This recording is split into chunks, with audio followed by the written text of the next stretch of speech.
What did you like about the Lincoln movie? Well, the Lincoln movie could be compared to what has been done in the past. And, you know, the Henry Fonda, young Mr. Lincoln, Sam Waterston, and his portrayal of Lincoln. So how did this movie differ? How did the actors differ in their interpretation of Lincoln? I think the thing that I liked the most was that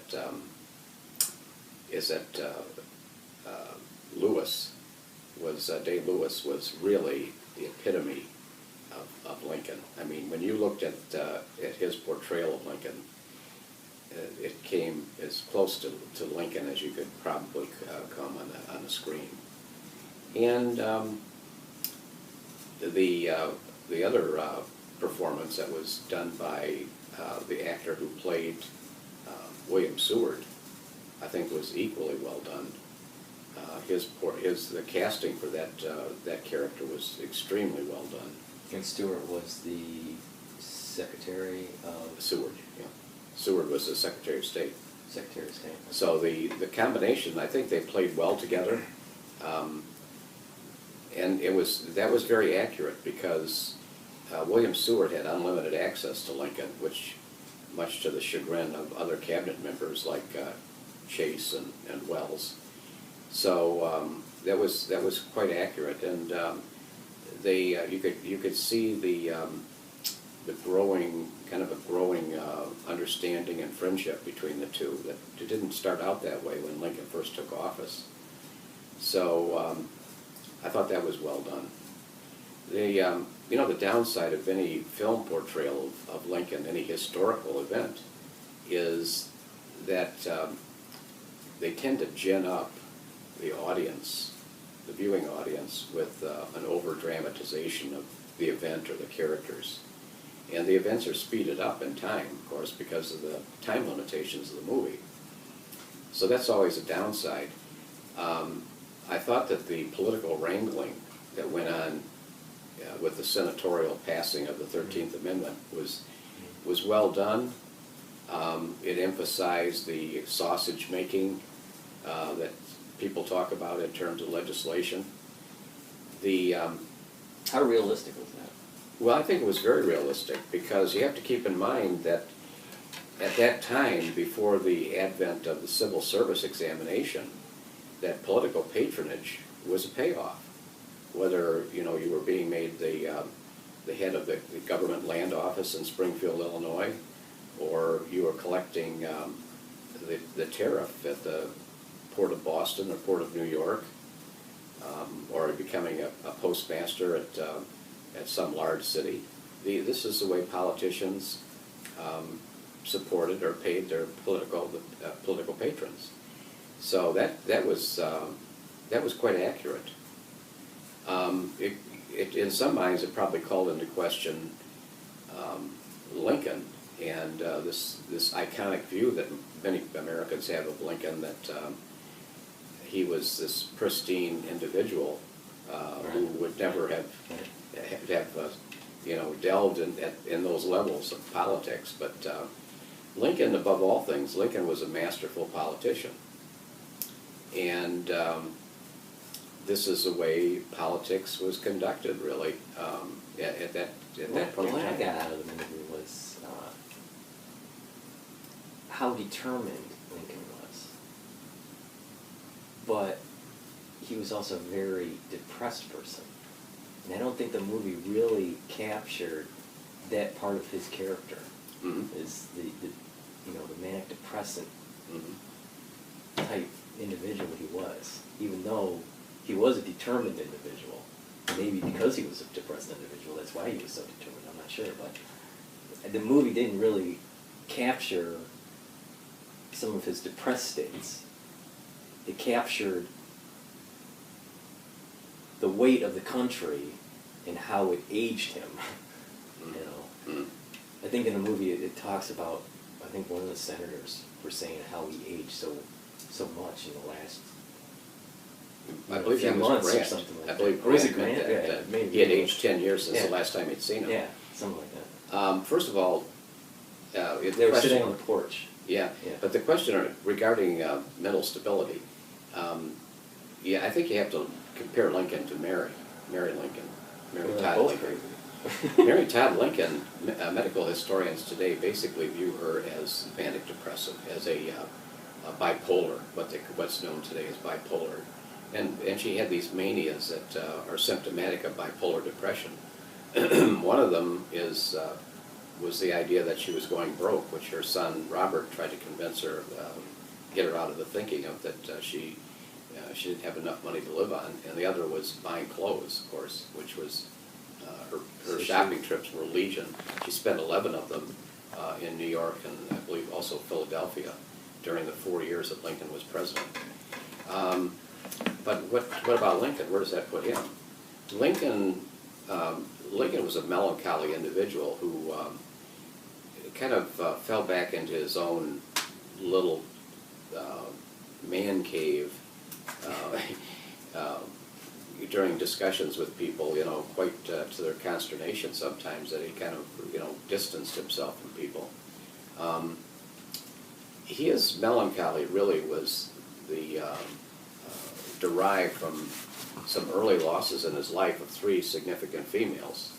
His mother at the age of 9 in 1818, his sister Sarah, who died in childbirth in 1828 when he was a teenager, and then of course the famous Anne Rutledge. Historians have debated just how close the relationship was. The more current biographers accept the fact or the belief that there was some kind of a verbal agreement between them that of courtship, possible, with possibility of marriage in the future. And that was in 1835 with her acquiring typhoid fever and then dying from it. Mm-hmm. So these were 3 prominent females in his life, and it led to a kind of a feeling of abandonment that Lincoln never really got away from, and it really I think adversely affected his personality in many ways. But yeah, he almost, in a way, emotionally abandoned Robert, his son. His son, what's kind of ironic is Lincoln and his relationship with Robert was somewhat similar to Abe's relationship with Thomas Lincoln, his father, Robert's grandfather. Abraham Lincoln looked at Thomas Lincoln, I think, as in a negative fashion because he was uneducated. This was due to no fault of his own. It was just simply because of what had happened to his father at such an early age. But with Robert Lincoln just had a different personality. And when he was growing up as the first child, his father was gone 6 months out of every year on the 8th Judicial Circuit in Illinois. 3 months in the spring usually, and about 3 months in the fall. So he had very limited access to his father. And the mother was basically a single-parent mom raising the boys at home while the father was out there on the trail, excuse me, riding the circuit. So he didn't see a whole lot of his father. He would tell a friend years later, I probably had less than 10 minutes of time with my father when he was president. Lincoln was a micromanager of the war, and it really adversely affected their relationship.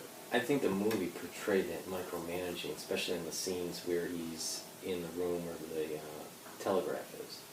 Mm-hmm. Being involved. He spent a lot of time there. Yeah, being involved late nights and all this. Now I'm going to ask you a couple questions and see if you can answer these things. Okay. Did many folks in the North think it was not worth fighting over, and that they should just let the Southern states secede? Well, when you say many, I mean that's many folk. Many folk. That's a tough question to answer in terms of a numerical figure. There were. I think the point here is that Some of the significant figures, like for example,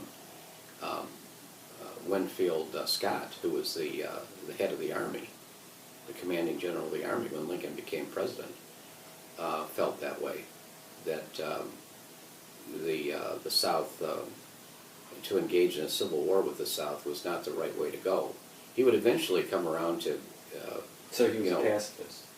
Well, The general was a pacifist. his suggestion was the Anaconda Plan to blockade the South, which Sanctions. yeah, which basically what it came down to, and it was a very successful effort once it was implemented. So, So what we do today with certain countries, like Iran, through the sanctioning by the UN, was similar to this Anaconda. The Anaconda Plan. Anaconda Plan. Well, the Anaconda Plan was far more strenuous and restrictive than the blockade that we have of Iran right now, and it got us into some difficult situations with foreign powers like Britain and France for a while there, that where they were objecting to this because it came into contradiction to the way we were handling some of the South American countries, Peru at that time, in terms of recognizing the de facto government versus the de jure government that was that had been in power, and whether or not our ships had access to their ports. The British brought this up to Seward. Seward kind of danced his way around that question, and he was very good at doing this. Seward, in general, I think, did a very good job in terms of handling foreign powers and preventing the kind of mishaps that many people were afraid were going to befall America during the Civil War.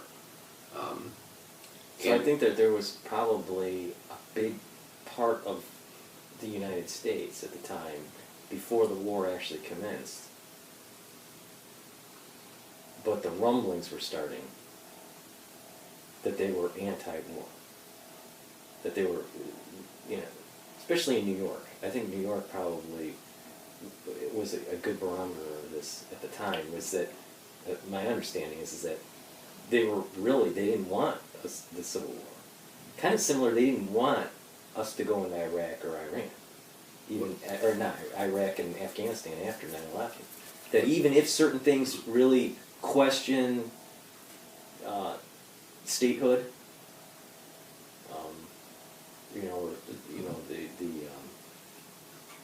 the glue of the country, that a lot of times New York has a tendency to be, they're more worried about how it'll affect business. Precisely. The immediate than the long term.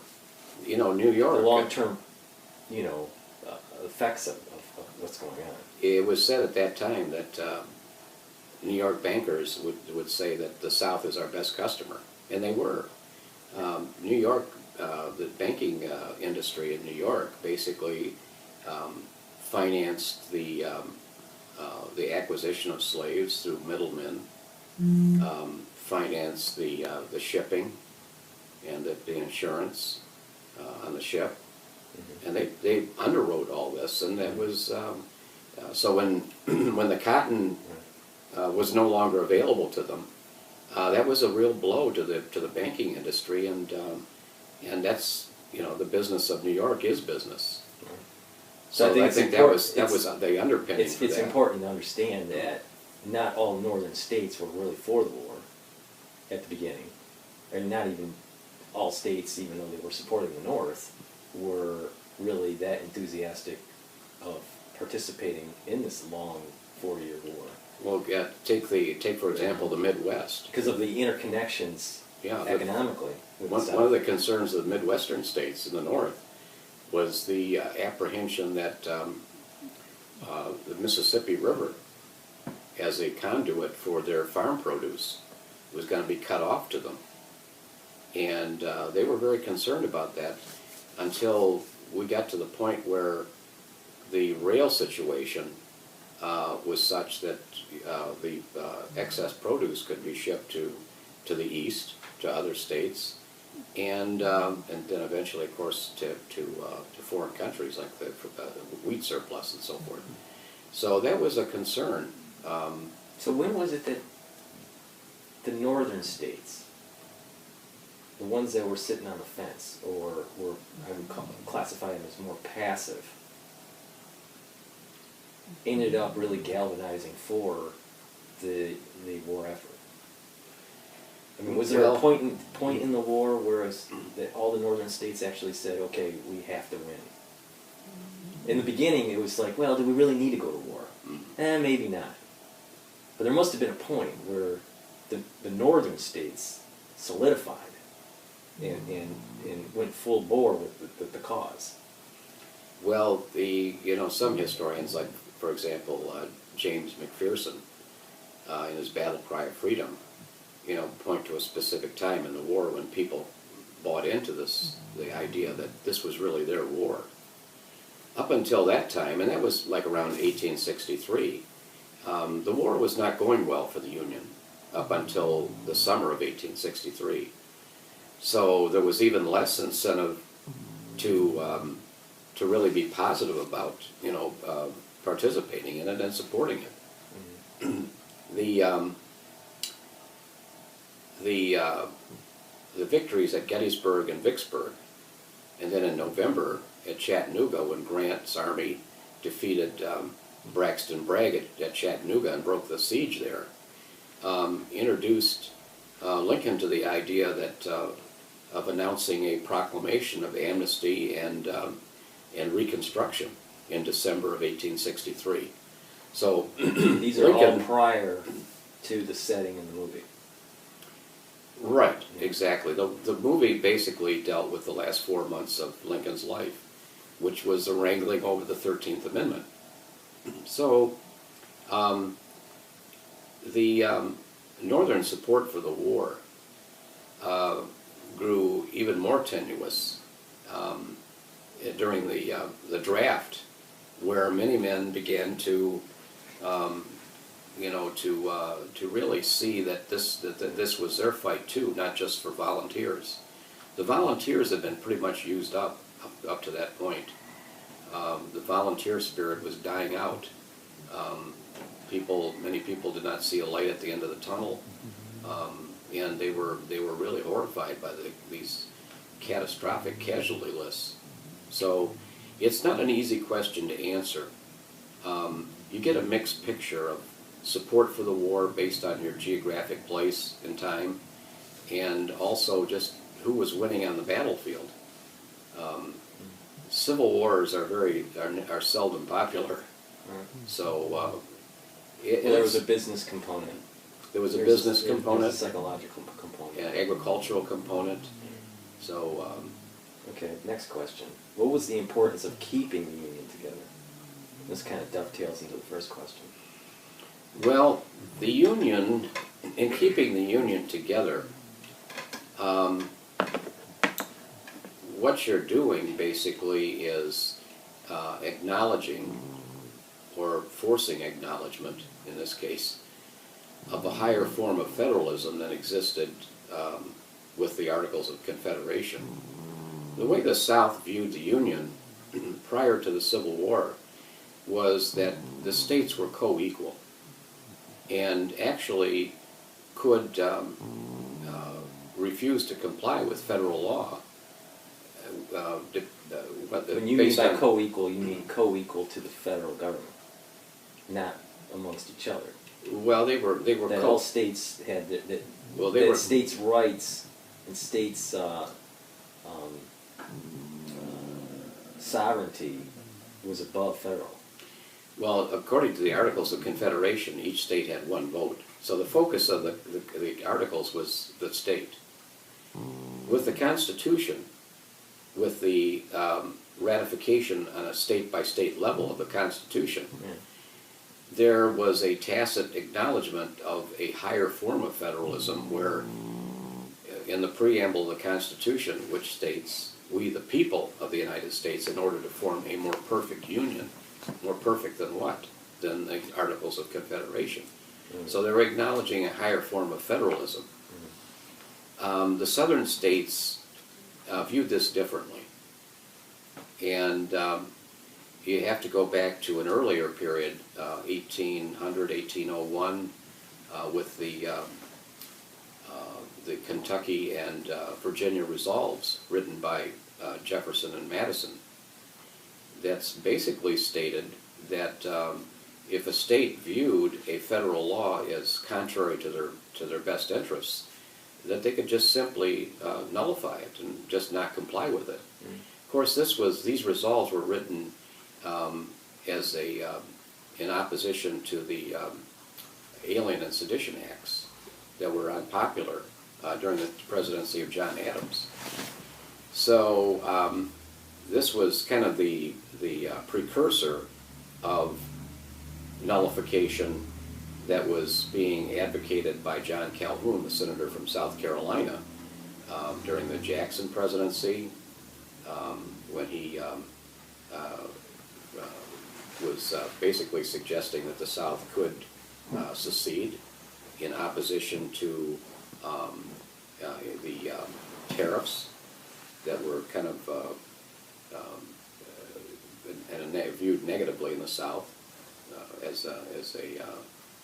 so, and then fast forward to the 1830s or the 1840s, when Lincoln was in the Congress for 2 years, 1847 to 49, when Calhoun said during the discussion over the territory of Oregon, when it was being viewed for statehood, when he would say that the idea that all men are created equal is, quote, both false and dangerous.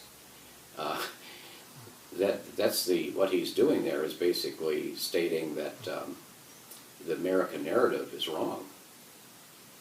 That this American narrative that all men are created equal, which was basically accepted by most Americans as something that would eventually be brought about, especially after Congress passed a law that said after 1808, on January 1st, 1808, you could no longer import African slaves into America, that it would eventually die out and all men would be created equal. This would be an institution that would wither on the vine and then die out.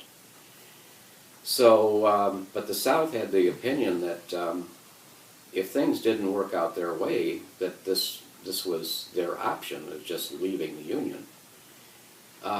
This is a debatable point. It's something that the constitutional lawyers would have a field day with. How you view the constitutionality of a state saying that we can leave the Union. What the Civil War did basically is it ended that question by stating that the Union is inviolate. That once you joined the Union, there was no way out of it. In fact, some presidents, even Andrew Johnson, who was not an advocate of Lincoln's civil rights agenda in any way, shape, or form, believed that, as he said, quote, there is no such thing as Reconstruction, end quote, meaning that the South had never left the Union. And this says Reconstruction was basically formulated around this question as to whether or not the South had actually left the Union. If it had left the Union, then Congress would take the steering wheel in terms of proceeding with how Reconstruction would work. And because of their powers to either accept or reject representatives into the Congress based on their credentials and their legislative powers.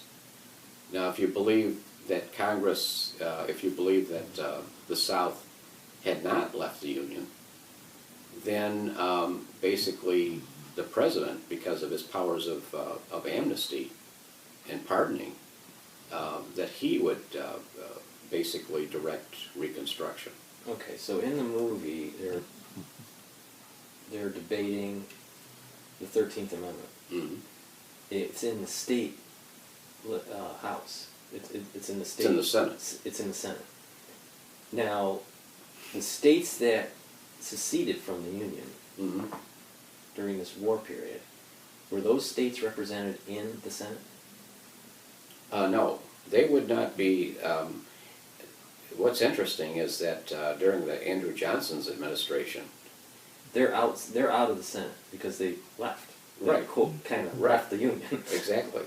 Well, so they did leave. Yeah. They didn't have representative government. Well, all but four of them. You know, there were four states that were that had slave populations that remained loyal to the Union: Missouri, Kentucky, Maryland, and Delaware. They're represented there. And then in 1863, then you have West Virginia that begins to represent Virginia itself. But so they're there, and they represent like around maybe 400,000 enslaved people. Many of the soldiers that would fight for the Union, black soldiers, would come from those border states, those loyal border states that had slaves. But in December of 1865, when Congress, when the House of Representatives would reconvene after this long recess that they had, they would find some of these people that were in the that had been in the seceded states had been basically sent back to Congress, and according to the laws that had been enacted prior to that or after that, these people would not have been eligible. For example, people that had served in the Confederate government or high-ranking officers above the rank of colonel. So these people were basically told to leave the Congress and return to their states because they had not been, I guess, reconstructed, whatever that meant to them. So, and from all this, it gives me the impression they did leave officially. Well, that's this idea that they never left. I don't know if it would hold water. Yeah, Lincoln. It seems to me that they did leave. This was a question that Lincoln tried to avoid. Why would he have tried to avoid that? Well, he tried to avoid it because I think he saw it as clouding the issue. It was an academic clouding of the issue, where Lincoln wanted to just get on with it and go forward with Reconstruction and stop wrangling over these petty differences as he probably viewed them. But he worked with Congress. This was something Andrew Johnson didn't do. He certainly didn't work with the abolitionists in Congress, and unfortunately, even though the conservative or the moderate wing of the party wanted to work with him, his failure to work with the moderate wing of the party doomed his presidency. So, but this was something that Lincoln didn't really want to delve into because he felt that it kind of clouded the issue. Interesting. So, just in conclusion, just give your opinion of the movie and well, I think it was terrific. Of Lincoln, represented in the movie. I think that the casting and the portrayal of what happened and how these key players interfaced and acted and was really tremendous. I thought it was very favorable. I think it set us the bar a little bit higher for the portrayal of Lincoln, especially the way Daniel Day-Lewis was a spitting image of Lincoln. It's hard to imagine seeing anyone, a Lincoln reenactor, who would best his performance in terms of his physical features and the way he acted, his mannerisms, his speech, his humor. I think it's also humor. Everything about him. I mean, Yeah. it was the whole laundry list of the way you think Lincoln should have looked and acted and talked. I think was beautifully done. Um, you know, just when you think you've got the best possible performance, of course, somebody comes along and does it a little bit better. But you know, Hollywood never gets tired of portraying Lincoln. I'm glad to see that they did this because, yeah, you know, Lincoln, there's a lot to be learned from Lincoln.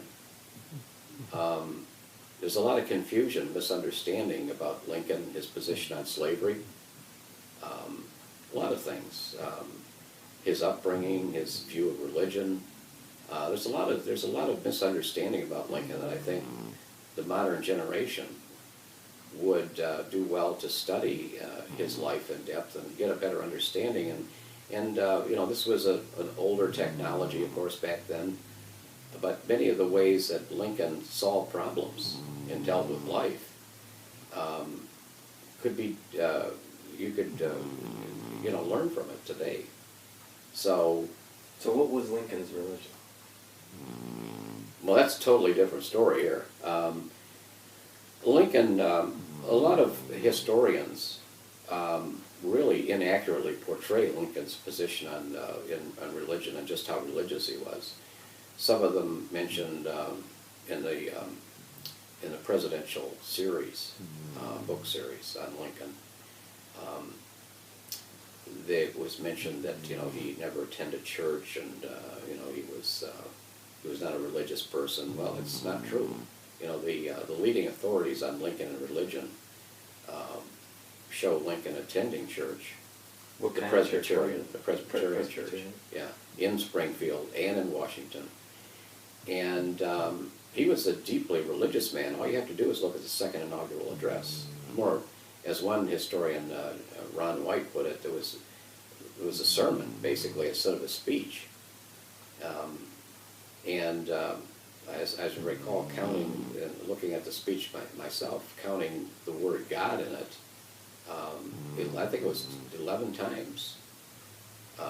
Maybe he used the word Almighty once, but I mean, that was really a remarkable statement on his part about his belief in God.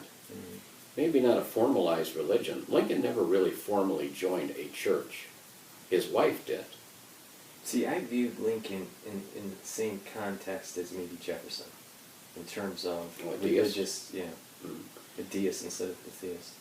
Yeah, Lincoln was, I don't think Lincoln was really into religious ideology, adhering to the strict norms of any given religion. And that was required sometimes, especially during his father and mother's time period in Indiana, where the Baptist church that they belonged to, there were, you know, there were sects of the Baptist church where there was a litany of beliefs that you had to comply with in order to become a member of the church. So I don't think Lincoln, that was the type of thing that Lincoln was looking for. He was, you know, he liked more latitude in his religious belief. So. Okay, well, that concludes the video. Thank you for your opinion. For what it's worth.